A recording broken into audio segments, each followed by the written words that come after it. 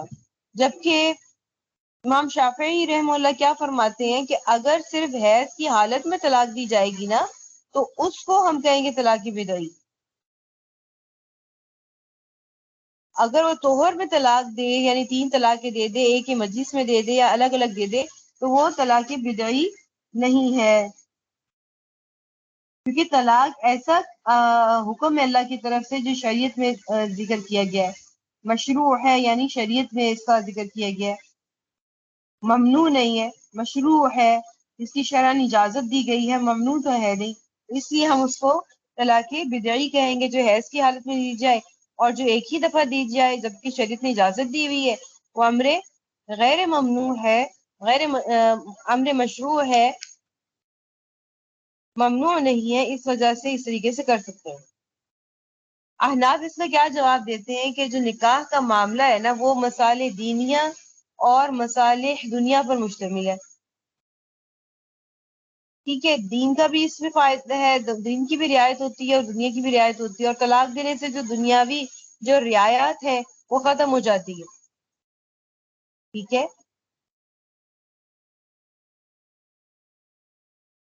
تو طلاق جو ہے وہ شدید مجبوری کے وقت دینا چاہیے،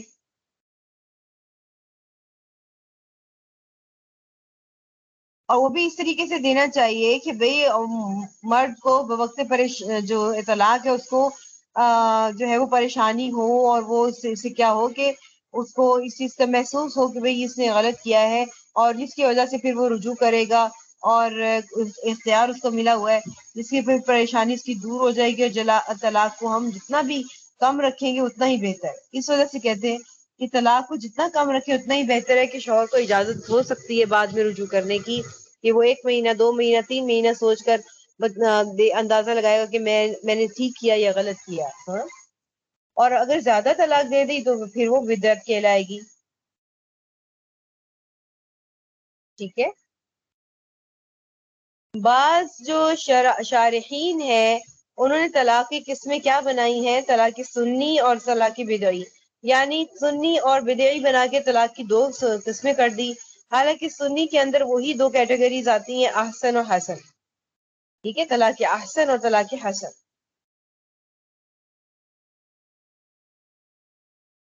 اب یہاں پر فتغیظ رسول صلی اللہ علیہ وسلم اس میں غصہ ہوئے کہ حالت حیض میں طلاق دینا حرام ہے، کیونکہ یہ بالاجماع جو ہے وہ گناہ اور بدعت ہے. اور آپ دیکھیں گے کہ ائمہ اربعہ اور سلف صالحین میں سے کوئی بھی کسی بھی قسم کا اس میں اختلاف نہیں ہے کہ اگر حالت حیض میں اگر طلاق دی تو طلاق واقع نہیں ہوگی. کیونکہ غیر مقلدین کا جو مسلک ہے وہ یہی ہے اس بارے میں کہ حالت حیض میں طلاق دے گی تو طلاق واقع نہیں ہوگی، طلاق دی جائے گی تو طلاق واقع نہیں ہوگی.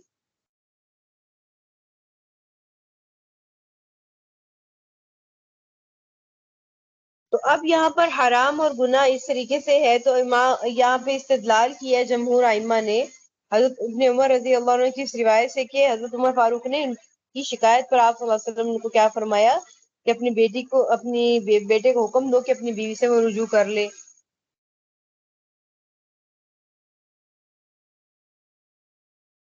تو اب مرہو فلیراجعھا، اس کا مطلب ہے حیض کی حالت میں طلاق پڑ گئی، اسی وجہ سے اللہ کے رسول نے فرمایا نا کہ اس کے ساتھ رجوع کر لو. سمجھ آئی یہ بات؟ امام شافعی رحمۃ اللہ فرماتے ہیں کہ حالت حیض میں نہیں صرف جو ہوتی ہے اس کو وہی ہم بدعی کہتے ہیں. ٹھیک ہے، تو ہم نے کیا کہا کہ طلاق اگر دے دی تو پھر بھی حیض کی حالت میں طلاق دینا گناہ ہے، لیکن اگر کسی نے طلاق دے دی طلاق بڑھ جائے گی. تو جب طلاق ہو جاتی ہے تب رجوع ہوتا ہے، تبھی رجوع ہوتا ہے، ورنہ پھر رجوع کی ضرورت کیا ہے. ٹھیک ہے. اور اب یہاں پر ایک اور مسئلہ کہ آپ صلی اللہ علیہ وسلم نے فرمایا کہ اس حیض کے بعد جو تمہیں طہر آئے تو اس سے بھی نہیں تم نے رجوع نہیں کرنا جب تک کہ اس سے اگلے جو طہر کے زمانے میں تمہارا پھر اپنے شوہر کے پاس جانا ممکن ہوگا. اچھا، تو اس میں حیض کے متعلق جو طہر ہے اس میں طلاق دینے کی بجائے آپ صلی اللہ علیہ وسلم نے یہ فرمایا نا کہ حیض کے بعد جو طہر آئے گا اس میں طلاق دے دے. اس کی حکمت کیا بتائی گئی ہے؟ اور علماء کرام نے یہ بتایا ہے کہ اس تاخیر سے شوہر کا ارادہ طلاق بھی بدل سکتا ہے یا مؤخر ہو سکتا ہے. ٹھیک ہے، یا کوئی اس کی جو ہے وہ اس کو سمجھا سکتا ہے کہ تم نے طلاق دینے میں جلدی کی، عورت تو حیض کی حالت میں تھی. اس لیے اب تنبیہ کے طور پر بھی یہ ہو سکتا ہے کہ آپ صلی اللہ علیہ وسلم نے خاص ان کو کہا کہ یہ والا جو طہر ہے وہ طہر نہیں ہے تمہارا وہ والا طہر ہوگا جو اس حیض کے بعد پھر حیض آئے گا اور پھر طہر ہوگا، تو اس طہر کو ہم شمار کریں گے. یہ بطور تنبیہ کے بھی ہو سکتا ہے کہ ان کو نصیحت کرنے کے لیے کہ آئندہ اس طرح کا نہ کریں، یہ بہت ہی غلط فعل ہے. ٹھیک ہے، سمجھ آ گئی اس بارے میں؟ کوئی سوال ہے تو پوچھ لیجئے.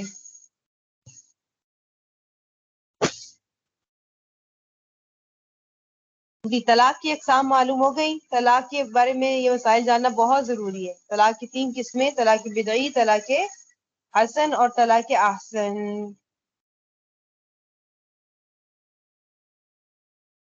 جی فریحہ، دیکھتے ہیں آپ لوگ کتنے ایکٹیو ہے کہ طلاق حسن کس کو کہتے ہیں. طلاق حسن معلومات طلاق حسن اس کو کہتے ہیں کہ بندہ مطلب تین مرتبہ نہیں، مطلب وہ ایک طلاق دے پھر دوسری دے پھر تیسری دے، اس طرح سے. نہیں تیسری نہیں ہوتی اس میں کچھ گڑبڑ. ہر طہر میں طلاق دی. ہر مطلب طہر ایک طہر میں ایک طلاق دی، ایک پھر دوسرے طہر میں دوسری، اور تیسرے دیکھیں نا طہر میں طہر تیسری. کا جو موقع ہے، تو مطلب عورت 3 کو اس نے دی حیض لیکن آئے. ساری طہر نہیں دی ہیں. دیکھیں کس طریقے سے طہر بن رہا ہے. عورت کو حیض آئے، پھر طہر ہوا، اس طہر کے زمانے میں طلاق دے دی. پھر عورت کو اگلے مہینے حیض آئے اور حیض کے بعد پھر طہر کا زمانہ آیا، اس طہر میں اگلی طلاق دے دی. سوچنے کا درمیان میں ٹائم ملا ہوا تھا نا، سوچ سکتا تھا، رجوع کر سکتا تھا، لیکن اس کا نیت تھی کہ نہیں میں نے نہیں رجوع کرنا. پھر اس کے طہر کے زمانے میں سے پھر طلاق دی. اچھا، اس کے بعد پھر عورت کو حیض آیا، پھر ٹائم ملا ہوا تھا اس کو سوچنے کا کہ گھر بس جائے، بچوں کی وجہ سے چلو سیکریفائس کر لیتے ہیں اپنی خواہشات کو اور برداشت کر لیتے ہیں اس عورت کو، یا پھر اس طریقے سے آپ معاملہ طے پا جائے، مرد سوچ لے، تو پھر اگر اس نے پھر کس میں رجوع کر سکتا ہے وہ طہر پھر طلاق اگر دینا چاہے اور نہیں بن پا رہی تو پھر وہ طہر کے اندر طلاق دے گا. اس طریقے سے اس کو 3 جو ہے وہ طلاقی پہ ہو جائے گی. ٹھیک ہے. جی اہل نعمان آپ بتائیے طلاق احسن کیا ہے؟ احسن نہیں ہے کہ ایک عدد طلاق مطلب توہر میں دے دی اور پھر جو ہے وہ 3 ماہ مطلب عدت گزر جانے تک رجوع اور جماع نہ کرے، تو عدت گزرنے پر جو ہے وہ عورت بائنہ ہو جائے گی. جی پہلے طلاق جب رجعی بائنہ ہو چل جائے گی رہی مطلب یعنی کہ اس کو طلاق ہو جائے گی، یہ کہنا تھی چاہیں. جو بات دیکھیے نا، اب عورت کو اس نے طلاق رجعی دی اور وہ عدت گزار رہی تھی شوہر کے گھر میں ہی، تو اب وہ شوہر نہیں اس کے ساتھ رہنا چاہتا تھا. اس نے اس کی عدت کے 3 ماہ 3 حیض اس نے گزار دیے، اس نے رجوع نہیں کیا. اب رجوع نہیں کیا تو اب اس عورت کو طلاق بائنہ ہو گئی. وہ طلاق رجعی نہیں رہی، وہ طلاق عدت مکمل ہوتے ہی طلاق بائنہ بن گئی. ایک طلاق بائنہ اس عورت کو پڑ گئی. اس کا مطلب ہے کہ ابھی تک مرد کو 2 طلاقوں کا اختیار باقی ہے. اب مرد کو ذرا شرمندگی ہوئی طلاق طلاق بائنہ ہونے کے بعد، تو اب اس نے کیا کیا، اس نے رجوع کرنا چاہا. تو اب ایک طلاق بائنہ کے بعد اب وہ نکاح کرے گا دوبارہ سے، یا پھر وہ ویسے ہی رجوع کر لے گا؟ جی کون بتائے گا؟ اگر عدت گزر جائے تو پھر تو نکاح کرنا پڑے گا نا. ہاں تو پھر اب نکاح کر کے وہ رجوع کر سکتا ہے، ویسے رجوع نہیں کر سکتا. جی کسی کا کوئی سوال تھا؟ لیکن اس نکاح کے لیے یہ جو نکاح ہے اس کے لیے تو وہ حلالہ ضروری نہیں ہے. جی ہاں، پھر بعد میں جب عدت پوری ہو جائے گی طلاق رجعی ہوگی. اب مطلب وہ 2 پھر بس طلاق ہے، جیسے نکاح ہوگا اسی طرح ہی نکاح ہوگا نا، حلالہ تو نہیں ہوگا نا. حلالہ نہیں ہوگا. میری بات پوری سنیے پہلے. ابھی بھی اس کو جی دو اس کو طلاق کا اختیار ہے. دوبارہ اگر نکاح کر لیتا ہے نا وہ اس سے دوبارہ، تو ابھی پھر جی اس کو 2 طلاق کا رہے گا کے بائن کے بعد. جی ٹھیک. یہ بات سمجھ میں آ گئی؟ تو معلمہ یہ 3 طلاق میں پھر سے دہراتی ہوں، مجھے آپ صرف کریکٹ کر لیں جہاں مطلب میں اگر غلط سمجھی ہوں. ایک احسن ہے، جی جی تو احسن یہ ہے کہ اس نے ایک طلاق دی اور پھر اس کے بعد اس کی عدت جب مکمل اگر ہو جائے گی پوری تو پھر وہ طلاق بائنہ ہو جائے گی. یہ طلاق احسن ہے. بالکل. طلاق اور پھر رجعی اس وقت رہے گی جب تک وہ طلاق عدت کے اندر رجوع کر لے گا. طلاق رجعی اس وقت تک بنی رہے گی جب تک وہ عدت کے اندر رجوع کر لے گا. اوکے، اسی اگر وہ رجوع الفاظ کر لیتا ہے تو اچھا کے یہ عدت کے اندر، اور اگر نہیں رجوع کرتا تو پھر یہ طلاق بائنہ ہو جائے گی. عدت کے اندر رجوع کر لے گا تو الفاظ سے کر لے گا، نکاح کرنے کی ضرورت نہیں. بعد میں بھی اس کو 2 طلاقوں کا اختیار ہے. لیکن اگر عدت کے اندر رجوع نہیں کیا، عدت ختم ہوتے ہی اس کو طلاق بائنہ ہو گئی. اب نکاح دوبارہ کرنا پڑے گا. ابھی بھی ٹھیک ہے. شوہر کو 2 اور طلاق کا اگر اختیار ہوگا. اگر وہ اگر وہ نکاح کرنا ہی نہ چاہے تو پھر طلاق ہو جائے گی پھر. جی بس وہ ختم ہو گئی بات. اب وہ اس کے جی ساتھ نہیں رہ سکتا. ٹھیک ہے، اب نکاح نہیں ٹھیک. کرنا چاہ رہا نہ کرے. وہ اس کے بمثل اجنبی ہی ہے. لیکن دیکھیں نا، اب وہ دوبارہ نکاح کرنا چاہتا ہے. اب اس کے پاس ٹائم ہے. ایسے نکاح وہ طلاق بائنہ ایک ہو گئی، پھر 1 مہینے بعد یاد آیا یا 2 مہینے بعد آیا کہ نہیں میں صلح کر ہی لیتا ہوں، گھر والوں سے بات کرتا ہوں کہ کچھ کر لیں. تو پھر دوبارہ سے اس کا نکاح پڑھا دیا گیا. تو اب دوبارہ سے اسی شوہر کے پاس کتنی طلاقوں کا اختیار رہ گیا؟ تو 2 طلاق 2 کا کا. اختیار. ٹھیک ہے، 2 طلاقوں کا اختیار رہ گیا کہ اب کبھی بھی دانا خاصہ کو غلطی ہوگی تو اگر اس نے طلاق دینی ہے تو پھر اس کے پاس اس طریقے سے 2 طلاقوں کی آپشن رہ گئی. پھر وہ یہ کرے گا تو پھر 1 طلاق کی آپشن رہ جائے گی. پھر وہ یہ کرے گا مولانا خاصہ تو اس طریقے سے بھی. اب یہ آپ یہ خود سوچیں کہ اسلام نے کتنی آسانی کر دی، کتنا لمبا پیریڈ اس کو دے دیا میاں بیوی کو ایک دوسرے کو سمجھنے کے لیے اور صلح صفائی پہ آنے کے لیے. کتنی گہرائی ہے اسلام کے احکامات کے اندر. اور دیکھیں طلاق بدعی کیوں طلاق بدعی بن رہی ہے کہ حیض کی حالت میں نہ دے. کچھ عورتوں کو حیض آتا ہے کتنے 6 مہینے بعد. بھئی آپ ان کی عدت کو لمبا کر دیں گے. توہر کچھ لوگوں عورتوں کا اتنا لمبا رہتا ہے تو پھر آپ کو ایک طلاق دی، پھر اس کے توہر میں اس کو توہر لمبا ہو گیا اتنا زیادہ اور اس کو پھر طلاق دینا چاہیے. کچھ اس طریقے کے بھی مسائل ہوتے ہیں. تو ان کی وجہ سے بھی طلاق بدعی دینا ٹھیک نہیں ہے.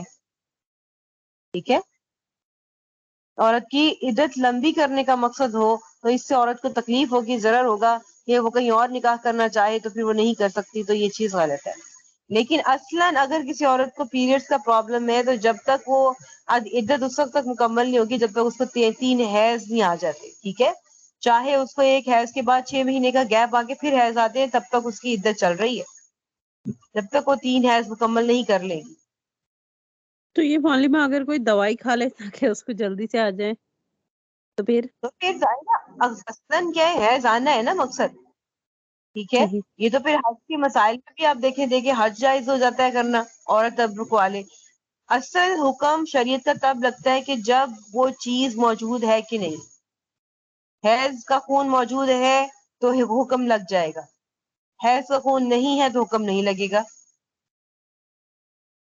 ٹھیک ہے. صحیح. اس تو اگر وجہ سے جیسے وہ ہر 20 دن بعد وہ دوائی کھا لے کہ مجھے تاکہ وہ ہو جائے, حیض ہو جائے مجھے پھر سے, تو اس طرح اس کا شامل کاؤنٹ ہو جائے گا اس کا. دیکھیں اگر وہ اس طریقے سے 20 دن بعد وہ اس طریقے سے دوبارہ کر لے, لیکن وہ شریعت نے 3 حیض مکمل کا ہے, مہینے پورے کرنا, وہ تو پھر بات وہ اپنی جگہ پہ حکم ہے, وہ تو وہ پورا ہی نہیں کر پا رہی. پھر اگر وہ جلدی گزارنا چاہتی ہے وہ تو ہے ہی نہیں, اور وہ تو پھر توہرے ناقص ہو جائے گا, توہرے تام توہرے ناقص ہو, 15 دن سے کم کا توہر ہو, وہ تو آپ کو معلوم ہے نا حیض کے احکام جی جی. میں. 15 دن سے کم توہر ہو تو اس کو توہر ہی نہیں مانا جاتا, توہرے تام وہ توہرے ناقص ہو جاتا ہے. اس چیز کو بھی دیکھا جائے گا. صحیح, ٹھیک ہے. چلیں آگے دیکھیے, اگلی حدیث شریف پڑھیں.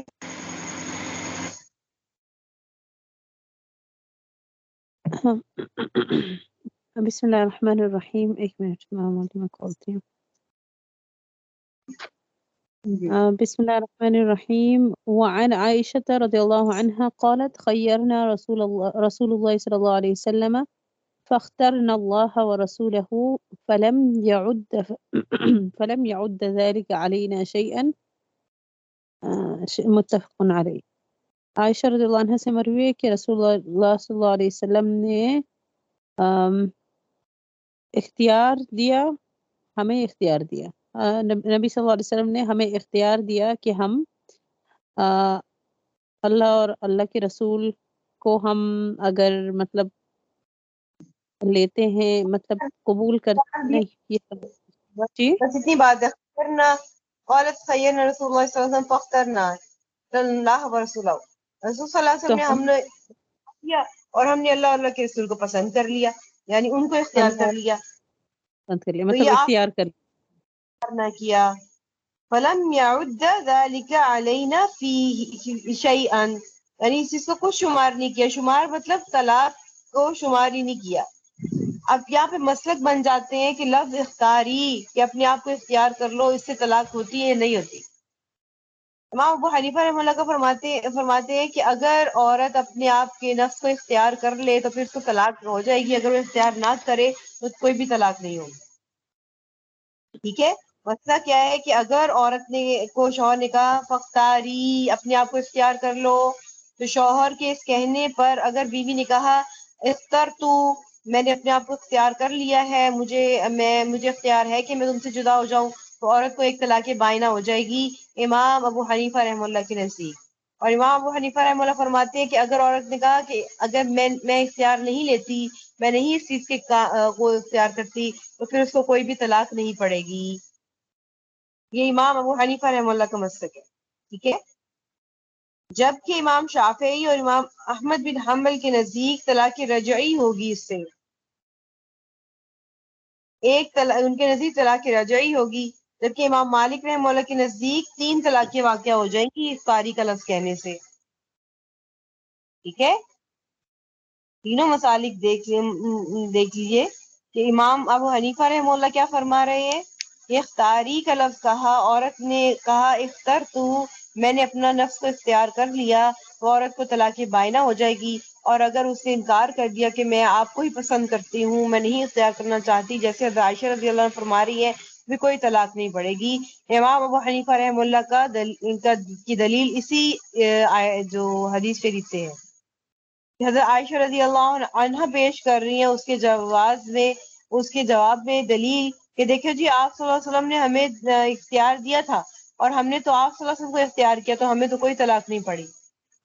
ام یکن شیئا ذالک لم یعد ذالک علینا شیئا. تو آپ صلی اللہ علیہ وسلم کو شمار نہیں کیا, اس کو طلاق شمار نہیں کیا تو ہمیں بھی شمار نہیں کرنا.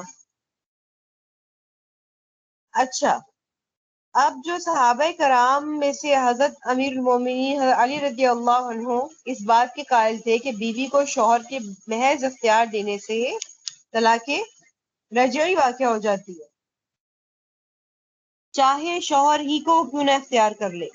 شوہر نے کہا اختیاری اپنے آپ کو اختیار کر لو. اب عورت کہتی ہے کہ میں اختیار نہیں کرتی, اس صورت میں بھی حضرت علی رضی اللہ عنہ فرماتے ہیں کہ ایک طلاق رجعی ہو گئی ہے. بس یہ الفاظ کہنے کی دیر تھی, عورت اس کو اختیار کرے یا نہ کرے اس کو طلاق رجعی ہو گئی. جبکہ حضرت زید بن ثابت رضی اللہ عنہ اس بات کے قائل تھے کہ ایک طلاق بائن واقع ہوتی ہے. ٹھیک ہے, یہ صحابہ کے اندر اختلاف آ رہا ہے. تو حضرت عائشہ رضی اللہ عنہ نے ان دونوں حضرات کے اقوال کی تردید میں یہ والی بات پیش کی, حدیث پیش کی کہ شوہر کے محض اختیار دینے سے کوئی بھی طلاق واقع نہیں ہوتی. ٹھیک ہے, سمجھ آ گئی یہ بات آپ کو؟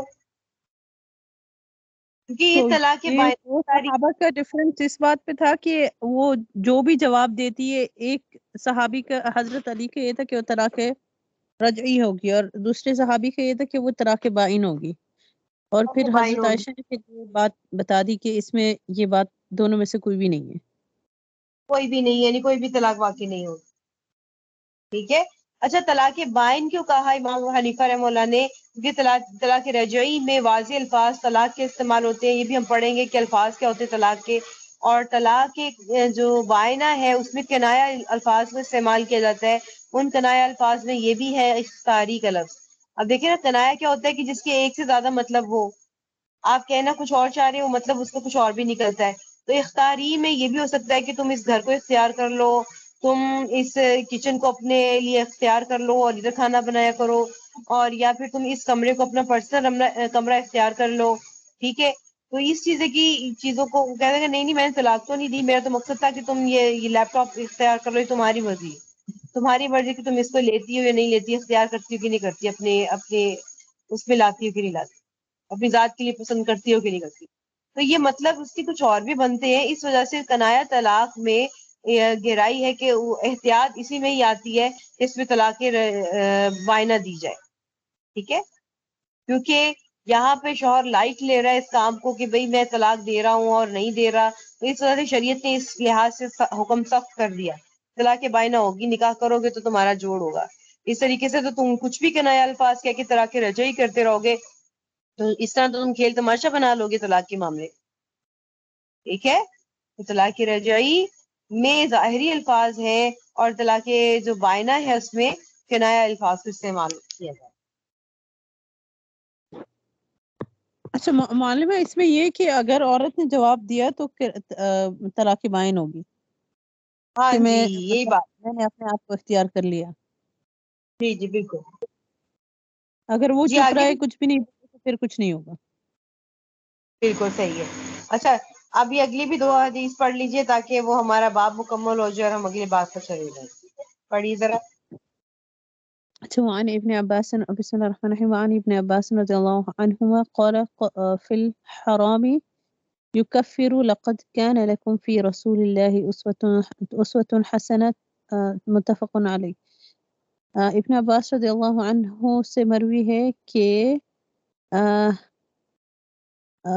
حرام فی الحرام, حرام کے بارے میں انہوں نے کہا, نہیں وہ مجھے سمجھ نہیں آ رہا میں کیا کہہ رہی ہوں, لیکن حرام کے بارے میں انہوں نے کہا کہ نہیں معلوم ہے, یہ حدیث نہیں سمجھ. حرام کے بارے میں کفارہ دے دے اور تمہارے لیے اس میں رسول اللہ صلی اللہ علیہ وسلم کی پیروی کرنا اچھا ہے. لَقَدْ كَانَ لَكُمْ فِي رَسُولِ اللَّهِ أُسْوَةٌ حَسَنَةٌ, اس میں تمہارے رسول اللہ صلی اللہ علیہ وسلم کی پیروی کرنا تمہارے لیے اچھا ہے. اچھا, قَالَ فِي الْحَرَامِ يُكَفِّرُ, حرام کا لفظ کہہ دینے میں کفارہ ادا کرنا پڑے گا. مطلب کیا؟ اگر کوئی شخص کسی چیز کو اپنے اوپر حرام کر لے تو وہ چیز حلال تو ہوتی ہے، حلال رہے گی، لیکن حرام کرنے والا کفارہ اس کا ادا کرے گا، قسم کا کفارہ ادا کرے گا. اس میں یہ بات ہو رہی ہے. جبکہ اس اچھا، اس چیز میں کو کیا ہے تو آیت تو بتا دیجیے. جیسے سورہ تحریم میں آپ دیکھا نا، آپ صلی اللہ علیہ وسلم کو اللہ نے خطاب کیا کہ آپ اس چیز کو کیوں حرام کرتے ہیں اپنے پر جو اللہ نے حلال کر دی ہے. تو حلال کی بھی چیزوں کو اپنے پر حرام کر دینا، اس کے کفارہ اس کی قسم کو توڑنا پڑے گا اور کفارہ دینا پڑے گا.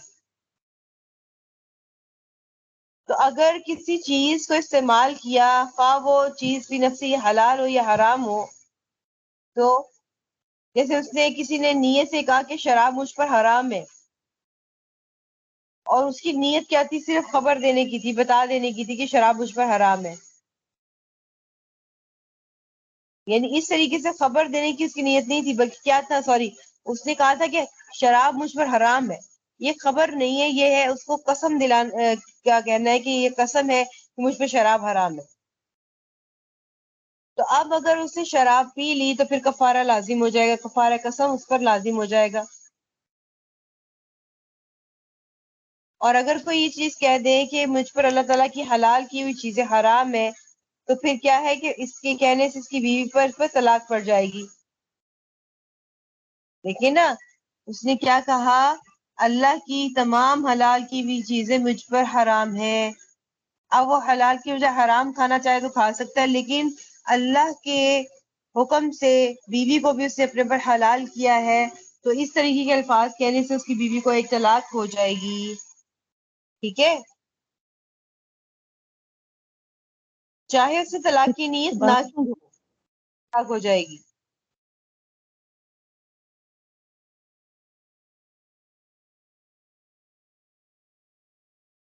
جی، تو اس یہ میں معلوم فائن ہوگی اگر اس طرح سے کہتا ہے. کیا ہوگی؟ یہ طرح کی بائن ہوگی اگر وہ اس طرح سے وہ کہتا ہے. طلاق بائنہ ہی ہوگی. ٹھیک. دیکھیں، اس نے کہا کہ میرے پر تمام حلال چیزیں حرام ہے، تو بیوی کو بھی حلال کیا، اس سے کیا ہوگا؟ اس کو طلاق بائنہ ہو جائے گی. تو ابن عباس رضی اللہ عنہ کا بھی یہی مسلک ہے، اور ائمہ احناف کا بھی اس بارے میں یہی مسلک ہے. اور یہ جو یہاں یہ فرمایا کہ لقد کان لکم فی رسول اللہ اسوۃ حسنہ، رسول اللہ صلی اللہ علیہ وسلم کی حیات میں جو ہے وہ تمہارے لیے پیروی ہے کہ تم اس سے پیروی کرو ان کی. میں نے وہی بتایا کہ سورہ تحریم کی جو آیت ہے، شروع کی ابتدا والی آیات، اس کے لحاظ سے بتایا جا رہا ہے کہ وہ آپ صلی اللہ علیہ وسلم کی پیروی کرنے کے لیے وہ کافی ہے، کہ اس نے بھی آپ صلی اللہ علیہ وسلم نے شہد کو اپنے اوپر حرام کر لیا تھا، ایک حلال چیز کو اپنے اوپر حرام کر لیا، اس وجہ سے قسم کا کفارہ دینا ہوگا اسے. اسی حوالے سے یہ والی آیت آ رہی ہے آگے، یہ مطلب اگلی حدیث اسی حوالے سے آپ کو اور زیادہ اچھی سمجھ آ جائے گی. پڑھیے اگلی حدیث. بسم الله الرحمن الرحيم. وعن عائشة رضي الله عنها أن النبي صلى الله عليه وسلم كان يمكث عند زينب بنت جحش وشرب عندها عسلا، فتواصيت أنا وحفصة رضي الله عنهما أن أيتنا دخل عليها النبي صلى الله عليه وسلم فلتقل إني أجد منك ريح مغافير، أكلت مغافير؟ فدخل على إحداهما فقالت له ذلك، فقال لا بأس، شربت عسلا عند زينب بنت جحش فلن أعود له، وقد حلفت لا تخبري بذلك أحدا، يبتغي مرضاة أزواجه. فنزلت يا أيها النبي لم تحرم ما أحل الله لك تبتغي مرضاة أزواجك. الآية متفق علیہ. عائشہ رضی اللہ عنہا سے مروی ہے کہ رسول اللہ صلی اللہ علیہ وسلم زینب بنت جحش کے پاس جب رہتے تھے تو ان کے پاس سے شہد پیا کرتے تھے، مطلب ان کے پاس شہد ہوتا تھا جو وہ پیتے تھے.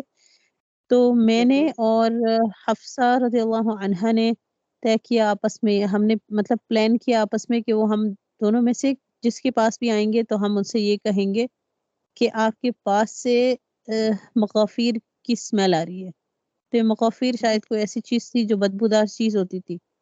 تو ہم ان سے یہ کہیں گے کہ جی یہ جڑی بوٹی گوند کی طرح کی جو ہوتی ہے، جس طرح گوند ہوتی ہے چپکنے والی، اس طریقے سے مغافیر بھی ایک پودا تھا چپکنے والا. انہوں نے کہا کہ مغافیر ایک ایسا پودا ہے جس پہ یہ شہد کی مکھی بیٹھتی تھی، تو اس نے پھر وہ رس چوسا جس کی وجہ سے مغافیر کی بدبو آ رہی ہے آپ کے منہ مبارک سے. اچھا تو پھر مطلب اس طرح سے تو نبی صلی اللہ علیہ وسلم ان میں سے کسی ایک پر مطلب ان میں سے کسی ایک کے گھر پہ تشریف لے آئے یا ان کے پاس تشریف لے آئے، تو انہوں نے کہا ان سے یہ مطلب انہوں نے یہ بات ان سے کہی، تو پھر انہوں نے کہا کہ کوئی مسئلہ نہیں ہے، میں نے شہد پیا تھا زینب بنت جہش کے پاس، لیکن میں آئندہ کبھی نہیں پیوں گا. تو اس بات پر انہوں نے مطلب میں وعدہ کرتا ہوں کسی کو بتانا مت اس چیز کے بارے میں. تو اس معاملے میں وہ اپنی زوجہ کو خوش کرنا چاہ رہے تھے، تو اس پر اللہ نے آیت نازل کی، مطلب آیت نازل ہوئی یہ کہ یا ایھا النبی لم تحرم ما احل اللہ لک تبتغی مرضات ازواجک، کہ اے نبی نہیں مجھے یہ غلط نہیں ٹرانسلیٹ کرنی ہے، معلوم آپ ٹرانسلیٹ کرنے کا. کیا ہے کہ بالکل بہت اچھی بات ہے، اللہ تعالیٰ آپ کے عمل میں اضافہ کرے. قرآن کی ترجمہ کرنے میں بہت احتیاط کرنی چاہیے، خود سے نہیں کرنی. ٹھیک ہے، چلیں کیا فرما رہے ہیں کہ یہ آیت نازل ہوئی کہ اے نبی کیوں حرام کرتا ہے اس کو جو اللہ نے حلال فرمایا تیرے لیے، تو اپنی بیویوں کی خلی چاہتا ہے. یہاں الی آخر الآیہ یعنی آخری آیت تک کی بات ہے. ٹھیک ہے، اب مغافیر میں نے بتایا ایک درخت کے پھل کا نام ہے، گوند کی طرح کا ہوتا ہے، اس کی بدبو خراب ہوتی ہے. آپ صلی اللہ علیہ وسلم کے پاس فرشتے آیا کرتے تھے، حضرت جبرائیل امین آتے تھے، اور فرشتوں کو تکلیف ہوتی ہے اسمیل سے، اس وجہ سے پاس نہیں آتے. تو آپ صلی اللہ علیہ وسلم نے بہت زیادہ اس کی احتیاط کرتے ہوتے تھے. تو انہوں نے کہا کہ میں قسم کھا لیتا ہوں آئندہ نہیں کھاؤں گا، لیکن میری بیوی کو نہ بتانا، انہیں بیویوں کو نہ بتانا. اس سے مراد تھا کہ زینب کو نہ پتا چلے، اس کا دل ٹوٹ جائے گا کہ میں نے قسم کھا لی ہے شہد نہ کھانے کی. ٹھیک ہے، تو یہاں پر پھر وہ عائشہ رضی اللہ عنہ کو ناگواری ہوئی، تو انہوں نے حفصہ کے ساتھ مل کر اس طریقے کے الفاظ کہہ دیے. ٹھیک ہے، تو اللہ تعالیٰ کو بھی یہ بات پسند نہیں آئی کہ آپ صلی اللہ علیہ وسلم نے ایک حلال چیز کو اپنے اوپر محض اپنی بیویوں کی خوشنودی کے لیے اپنے اوپر حرام کر لیا ہے. تو اس کی وجہ سے پھر یہ والی آیات نازل ہوئی. ٹھیک ہے، چلیے جو کوئی سوال ہے تو پوچھ لیجئے. آج کا سبق ہمارا مکمل ہوا. جی چلیے، سبحانک اللہم و بحمدک لا الہ الا انت، السلام علیکم ورحمۃ اللہ. چلو.